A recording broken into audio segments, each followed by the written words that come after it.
Good morning student. आज हमारी Vinayak school से ऑनलाइन क्लासेस में आपको भारतीय पुनरुत्थान कालीन कला के बारे में अवगत कराया जाएगा।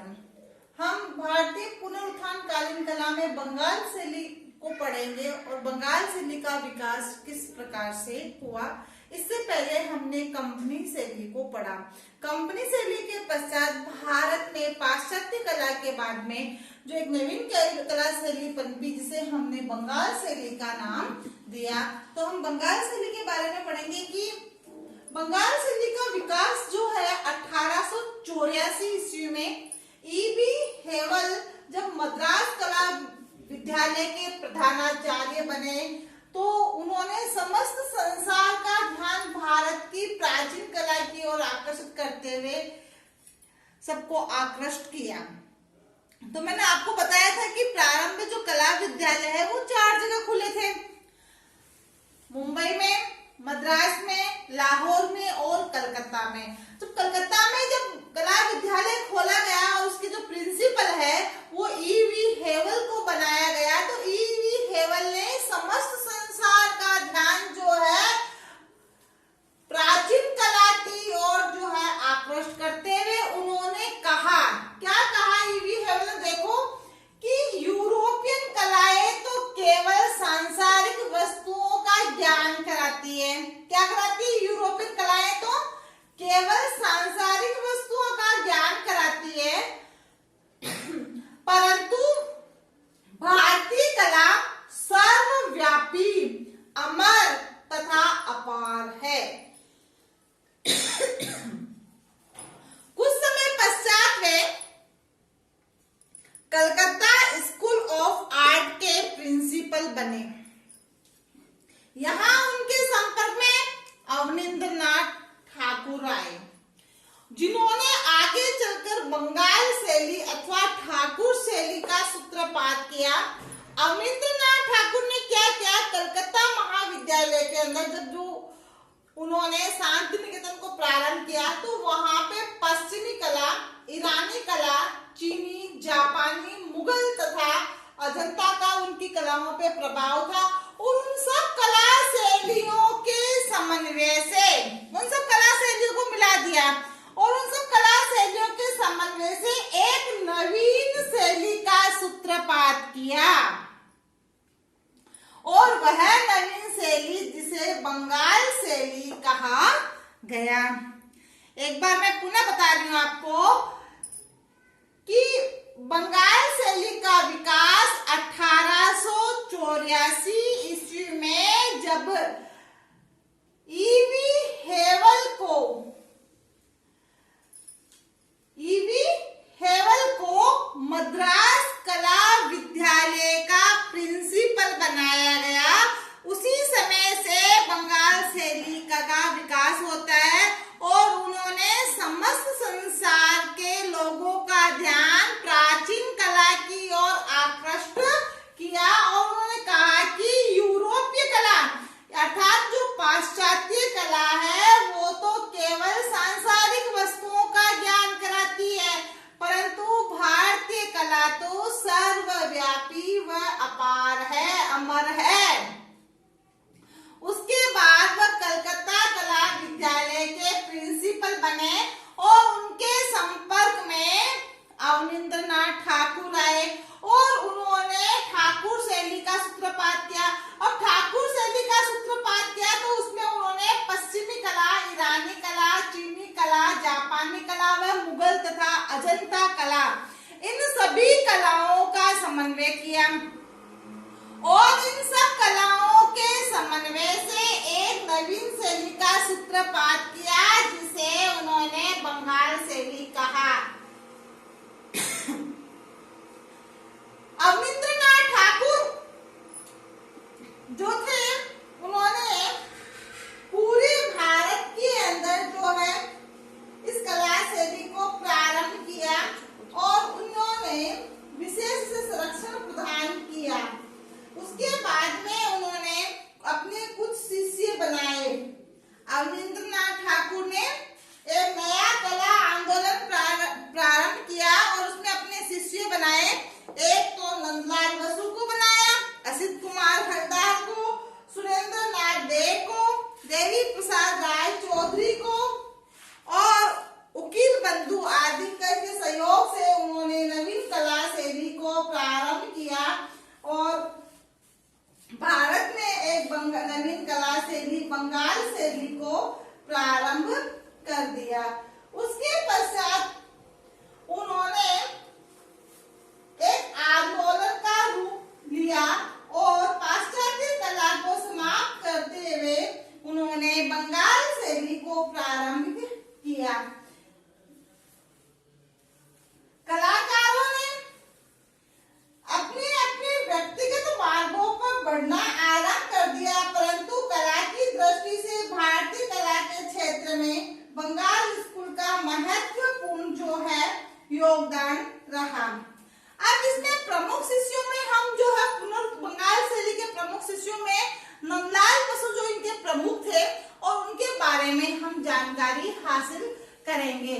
तो राजा रवि वर्मा की तरह ही राजा रवि वर्मा तो कंपनी शैली के चित्रकार थे और पुनरुत्थान कालीन कला में बंगाल शैली के जो चित्रकार है वो नंदलाल बसु है। अमरिंद्रनाथ ठाकुर के प्रमुख शिष्यों में से थे और आज हम नंदलाल बसु के जीवन के व्यक्तित्व व कृतित्व के बारे में पढ़ेंगे।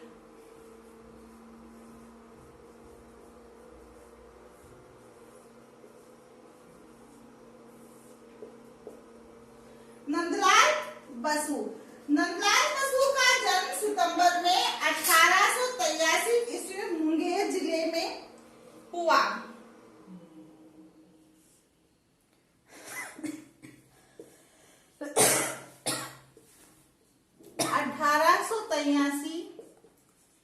ईस्वी में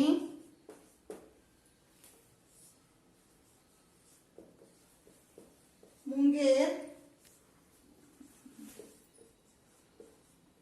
जिले के हवेली खड़गपुर में हुआ। नंदलाल बसु का जन्म 1883 ईस्वी में मुंगेर जिले के हवेली खड़गपुर में हुआ। कॉलेजी शिक्षा को स्वेच्छा से त्याग कर इन्होंने राजकीय कला विद्यालय में प्रवेश लिया। क्या क्या कि इनकी जो इच्छा थी वो किसमें थी? कला में थी। तो इन्होंने कॉलेज की जो शिक्षा थी उसको त्याग कर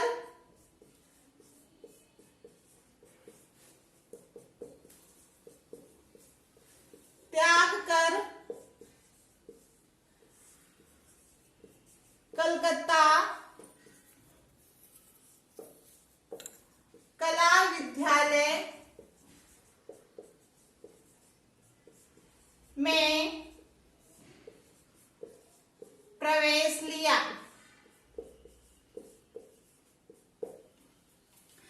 नंदलाल बसु की जो इच्छा है अमरिंद्रनाथ ठाकुर के संपर्क में आने से कला में हो गई और उनके प्रमुख शिष्यों में से थे ये। तो इन्होंने कॉलेज की शिक्षा को त्याग दिया और त्याग कर कलकत्ता कला विद्यालय में इन्होंने प्रवेश लिया और उन्होंने अमरिंद्रनाथ ठाकुर से शिक्षा लेना प्रारंभ किया और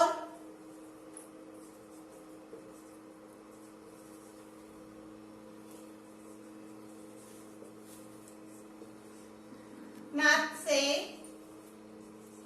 कला प्रशिक्षण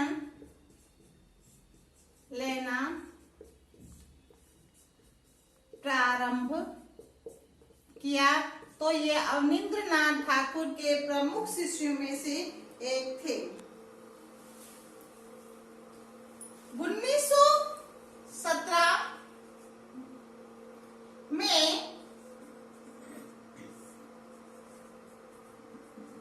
कोलकाता में रविंद्रनाथ टैगोर द्वारा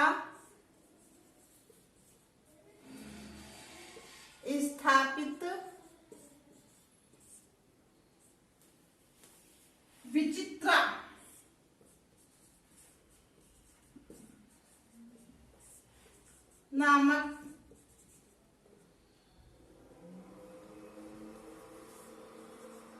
कला शिल्प केंद्र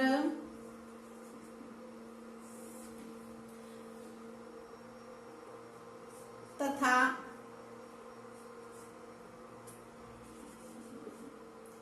ओरिएंटल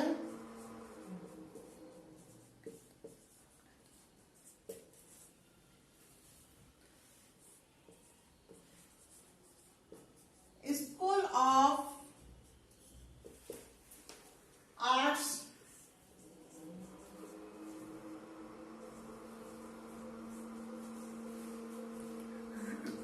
उन्हें प्राचार्य नियुक्त किया गया।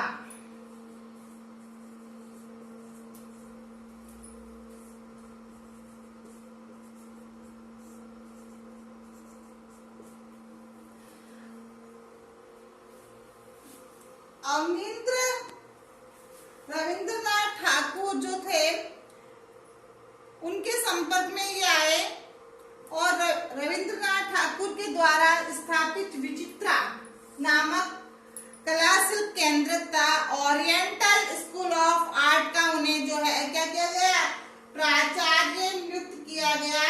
उनकी कला प्रतिभा को देखकर गुरुदेव रविंद्रनाथ टैगोर ने उनको शांति निकेतन में कला विभाग का अध्यक्ष जो पद था उस पर भी नियुक्त किया। तो इनकी जो कला है उस कला की को देखकर, कला की प्रतिभा को देखकर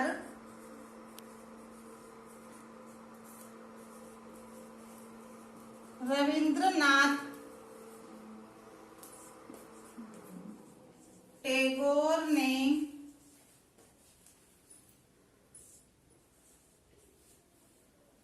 शांति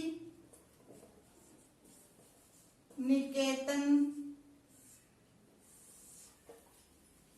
में कला विभाग का अध्यक्ष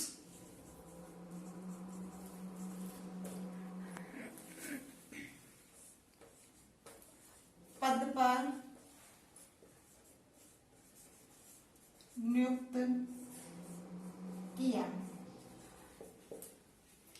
अब नंदलाल बसु कला बनाने में इतने कुशल हो गए कि उनकी कला प्रतिभा को देखकर रविंद्रनाथ टैगोर ने शांति निकेतन में कला विभाग का उन्हें जो है अध्यक्ष का पद जो है नियुक्त किया, अध्यक्ष बना दिया गया। उसके बाद में इनके जो भित्ति चित्र है,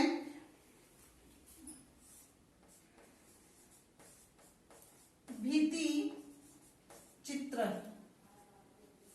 ये भित्ति चित्र जो है अजंता का बाघ की गुफाओं के भित्ति चित्रों की प्रतिलिपियां बनाई गई। किसकी बनाई गई? अजंता व बाघ गुफाओं के भित्ति चित्रों की प्रतिलिपियां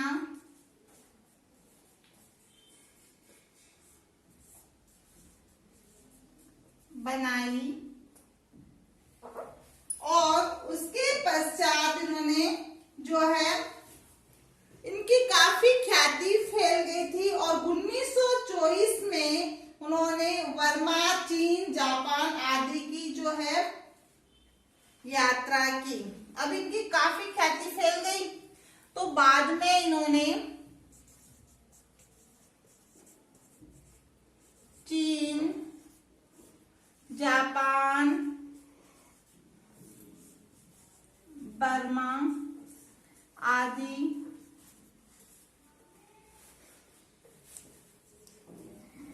देशों की यात्राएं की। इन्होंने अजंता व बाघ गुफाओं के भित्ति चित्रों की प्रतिलिपियां तैयार की, बनाई, और उससे उनकी काफी ख्याति फैल गई थी। और उसके पश्चात इन्होंने जो है चीन, जापान, बर्मा आदि देशों की यात्राएं की। अब अपन इनके कला के कृतित्व के बारे में पढ़ेंगे।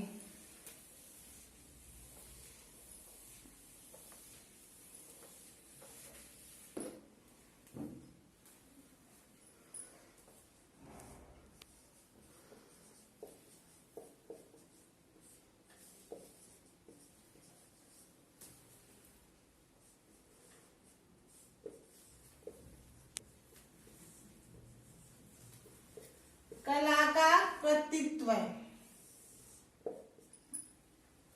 नंदाल बसु ने हजारों की चित्रों की रचना की, कई चित्रों की रचना की। उन्होंने विशेष तकनीकी दृष्टि से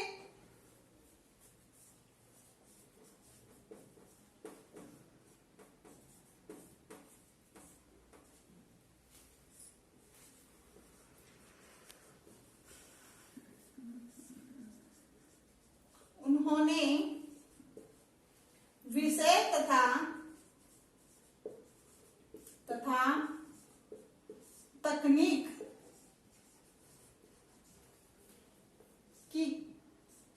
तकनीकी की दृष्टि से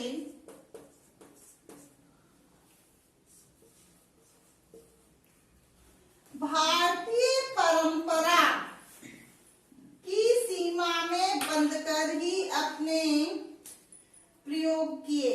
क्या किए कि कई जो है उन्होंने अपनी विषय और तकनीक को बनाए रखने के लिए, लेकिन कलाकृतियों को तैयार करने के लिए भारतीय जो सीमा है उसी में बंधकर इन्होंने कलाकृतियां जो है तैयार की।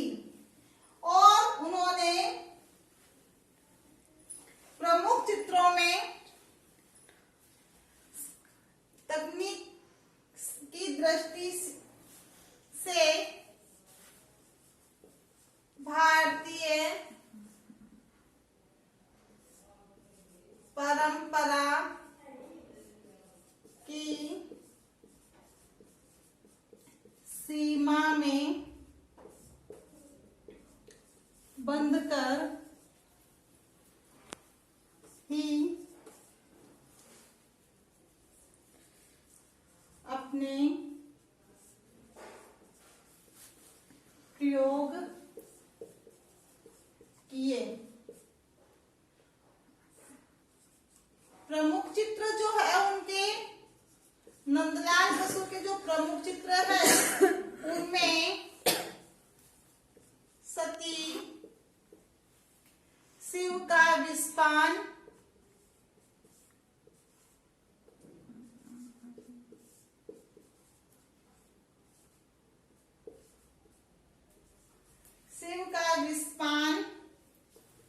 गांधारी,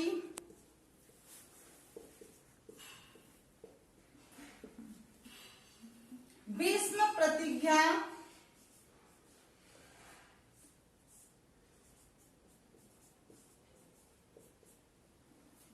इसके अलावा पार्थ सारथी,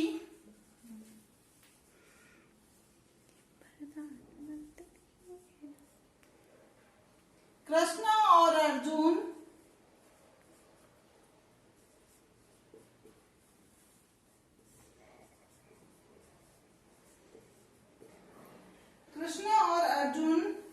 दांडी यात्रा,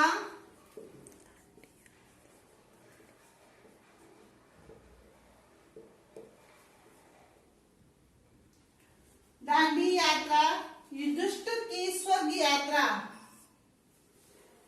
युधिष्ठिर की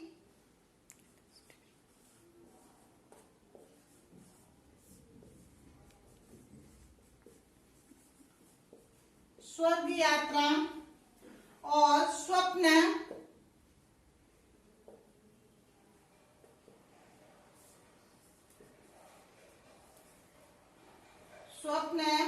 वीणा वादिनी,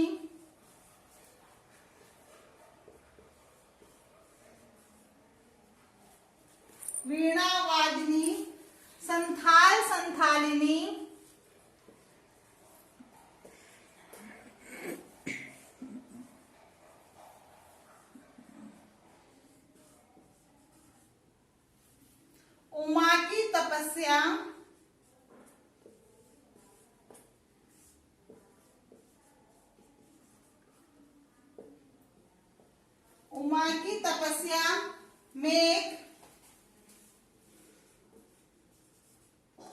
आदि इनके प्रमुख चित्र है। 1937 में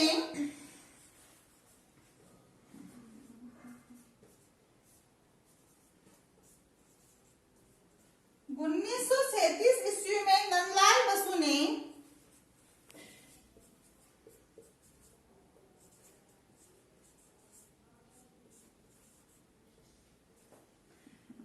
फैजपुर कांग्रेस अधिवेशन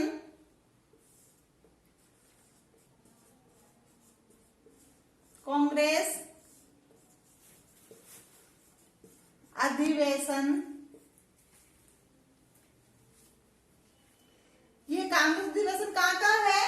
फैजपुर का है।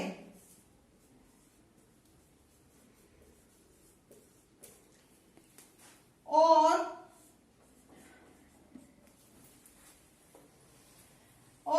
हरिपुरा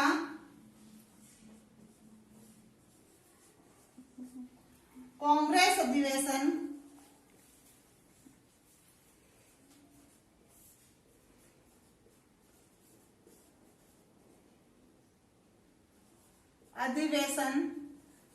का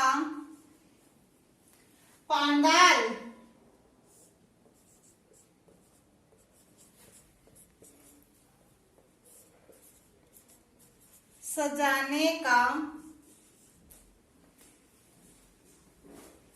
सजाने का और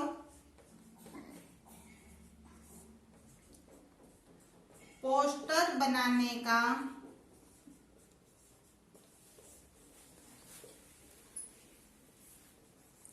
कार्य किया। ये प्रश्न देखो, इसमें मैंने आपको बताया प्रमुख चित्रों से भी नंदलाल बसु के कई दफे प्रश्न पूछ जाते हैं। और ये 1937 ईस्वी में नंदलाल बसु ने कांग्रेस हरिपुरा अधिवेशन के जो पोस्टर है, पांडाल है, और फैजपुर अधिवेशन का जो पांडाल है उसको सजाने का कार्य किया था। ये प्रश्न भी कई दफे जो है एग्जाम में पूछा जाता है। इसके प्रमुख चित्रों में जो है सती है, शिव का विस्पान है, गांधारी है, भीष्म प्रतिज्ञा है, पाठ सारथी है, कृष्ण और अर्जुन है, दांडी यात्रा है, युधिष्ठिर की स्वर्ग यात्रा है, स्वप्न है, वीणा वादिनी है, संथालिनी है, और उमा की तपस्या आदि के प्रमुख जो है चित्र है। उसके बाद में आपके हैं कला लेखन। नंदलाल बसु का कला लेखन, नंदलाल बसु का कला लेखन में हम देखें तो बसु ने 2 पुस्तकें लिखी थी। एक पुस्तक तो है उनकी शिल्प कला रूपावली, उनकी एक पुस्तक का नाम है शिल्प कला रूपावली, तथा दूसरी पुस्तक का नाम है शिल्प कथा।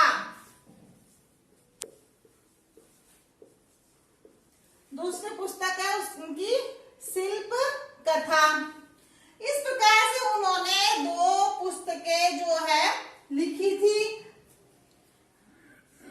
नामक कला विषयक पुस्तकें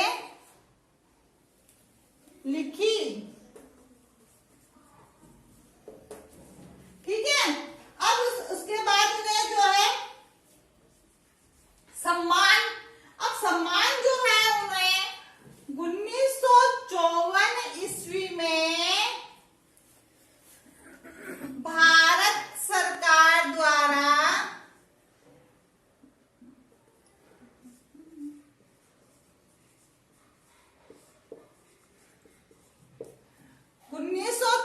ईस्वी में भारत सरकार के द्वारा पद्म विभूषण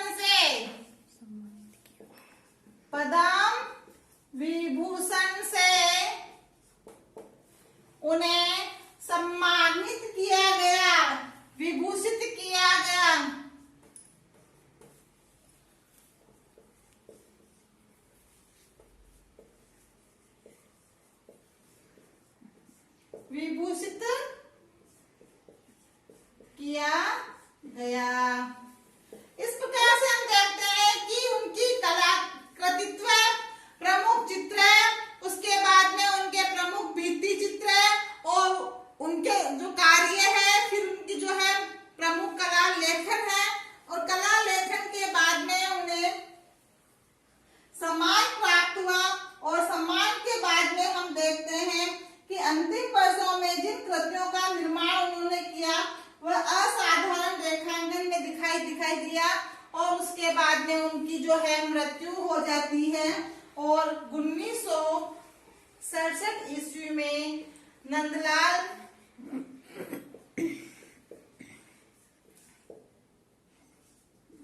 बसु का देहांत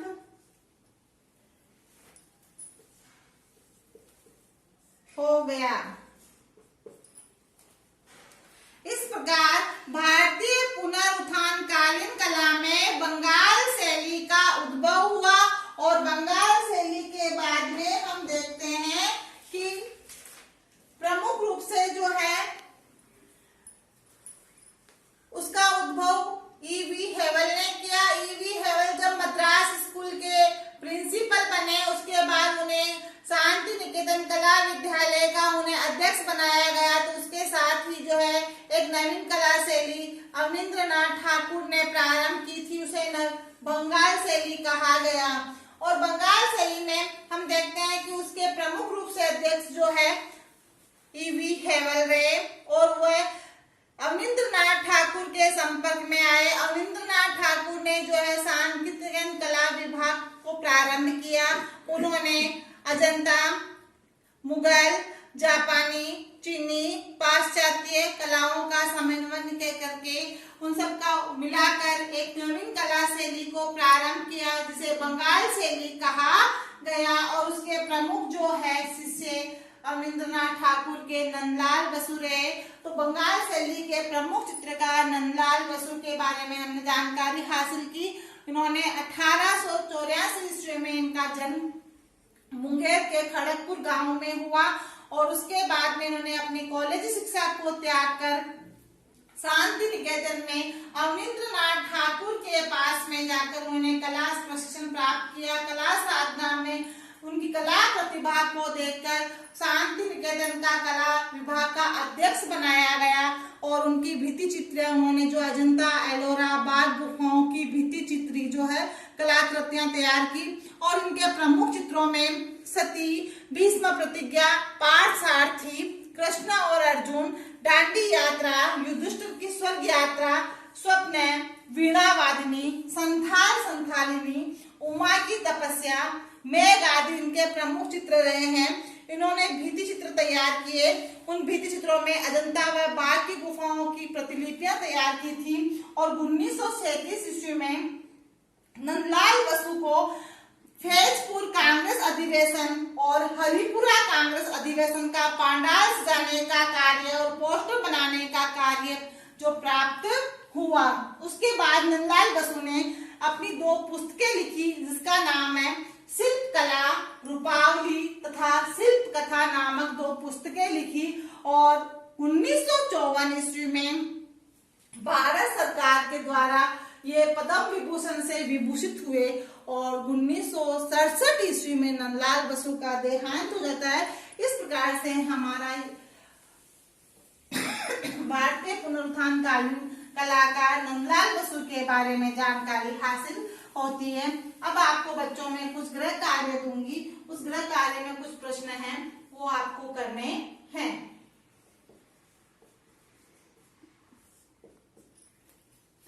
गृह कार्य में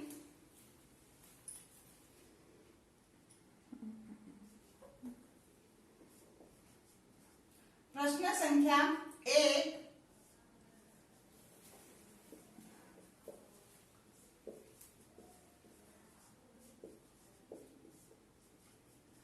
नंदलाल बसु का जन्म कब व कहाँ हुआ? नंदलाल बसु का जो जन्म है वह कब व कहाँ हुआ? प्रश्न संख्या 2, बंगाल शैली का विकास व उद्भव कब व किन किन शैलियों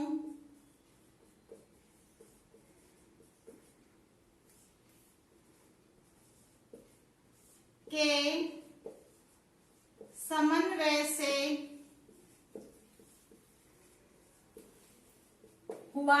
तो बंगाल शैली का विकास 1884 ईस्वी में, और किन किन शैलियों के, उसमें शैलियां पाश्चात्य शैली, यूरोपीय शैली, जापानी शैली, चीनी शैली, ईरानी शैली, मुगल शैली व अजंता शैली के सभी शैलियों के समन्वय से जो है एक नवीन कला शैली का उद्भव हुआ, जिसे हमने क्या कहा, बंगाल शैली कहा। इस प्रकार से बंगाल शैली के हमें शैलियों के समन्वय के नाम बताने हैं। उसके बाद प्रश्न संख्या 3, प्रश्न संख्या 3 में हम लिखेंगे नंदलाल बसु के प्रमुख चित्रों के नाम बताइए। प्रश्न संख्या 4,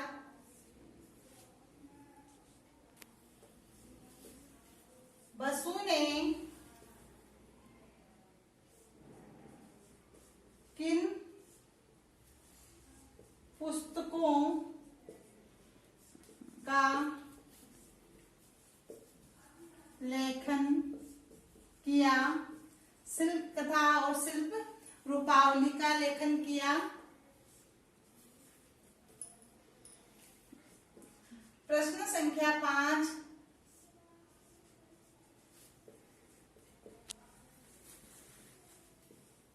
बसु को भारत सरकार द्वारा किस सम्मान से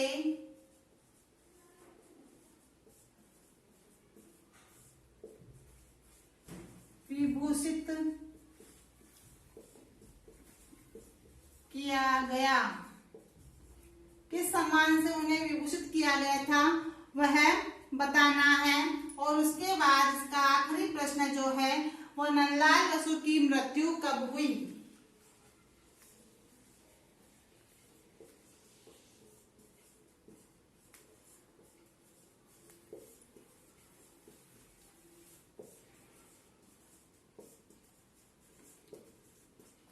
बच्चों इस प्रकार के प्रश्न तो अपने आते हैं, छोटे प्रश्न जो पाव और आधे नंबर के आते हैं। अब इस लेसन से हमारा 2 नंबर का प्रश्न भी आता है, निबंधात्मक प्रश्न। वो कैसा होगा आप अच्छी तरह से नोट करें। आप ये प्रश्न संख्या 7 को याद कर लेंगे तो आप छोटे प्रश्न सभी के आंसर दे सकते हैं। इसमें नंदलाल बसु के जीवन के व्यक्तित्व और कृतित्व के बारे में बताना है। नंदलाल बसु का पूरा वर्णन आ जाएगा।